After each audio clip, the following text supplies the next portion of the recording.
হাই hello' নমস্কাৰ welcome back to my Manas K YouTube channel. আজি মই আপোনালোকৰ লগত আলোচনা কৰিব ওলাইছোঁ গুৱাহাটী হাইকোৰ্টৰ ফালৰ পৰা যোনটো নটিফিকেশ্যন উলিয়াইছে আৰু আছাম পুলিচ ৰিজাল্ট সম্বন্ধে। আৰু আপোনালোকক জনাব খুজিছোঁ যে ভিডিঅ'টো প্লিজ স্কিপ নকৰাকৈ চাব, তেতিয়া কথাবিলাক বুজি উঠিব, অন্যথা আপোনালোকে বুজাত অসুবিধা হ'ব পাৰে। আৰু যদি মোৰ চেনেলটো নতুনকৈ আহিছে প্লিজ ছাবস্ক্ৰাইব কৰি দিব আৰু কাষত থকা বেল আইকনটো বজাই দিব। এনেধৰণৰ ইনফৰ্মেটিভ ভিডিঅ'সমূহ আপোনালোকৰ তাত অতি সোনকালে গৈ পায়। গুৱাহাটী হাইকোৰ্টৰ ফালৰ পৰা যোনটো নটিচ ওলাইছে তাত স্পষ্টভাৱে লিখা আছে যে 14/10/2025 তাৰিখৰ আগলৈকে আছাম পুলিচৰ ফালৰ পৰা 6/10/2023ত এডভাৰটাইজ ওলাইছিল, যিবোৰ এডভাৰটাইজ ওলাইছিল সেই এডভাৰটাইজসমূহৰ কোনো নিযুক্তি যাতে দিব নোৱাৰে। কাৰণ আপোনালোক সকলোৱে অৱগত যে ABUBৰ ওপৰত হাইকোৰ্টত এটা কেছ চলি আছে। সেই কেছৰ ফাইনেল শুনানি 14/10/2025ত হ'ব গৈ আছে।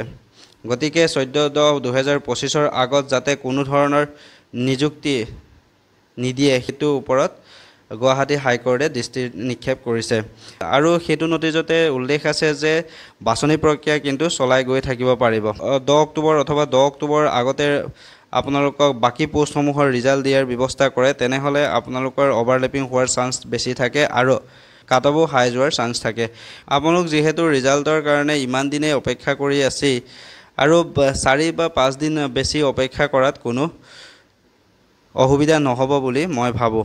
কাৰণ যদি সেই 4 বা 5 দিন অপেক্ষাই যদি আপোনাৰ জীৱনটোলৈ সোণালী সুযোগ লৈ আনে, তাতকৈ আৰু আনন্দৰ কথা হ'ব পাৰেনে? আপোনালোকে সেইটো প্ৰে কৰিব যাতে সেই 14/10/2025 তাৰিখটো গুৱাহাটী হাইকোৰ্টৰ ফাইনেল শুনানি হওক আৰু যাতে সেইটো পজিটিভ ৰিজাল্ট আহে।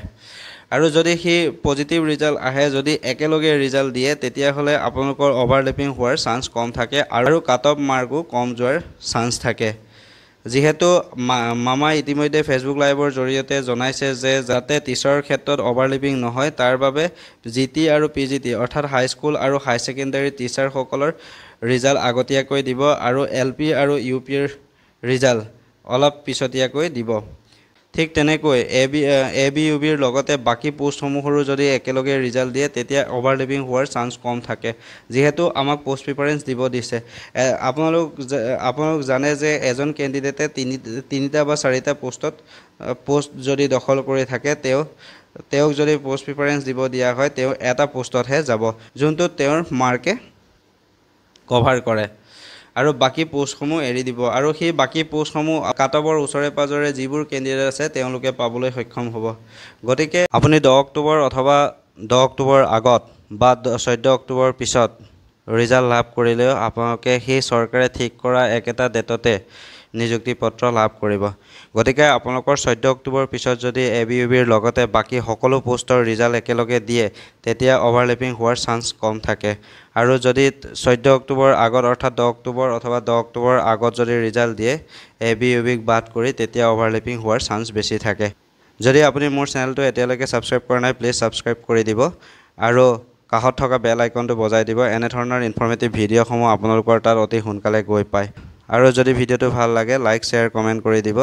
ধন্যবাদ।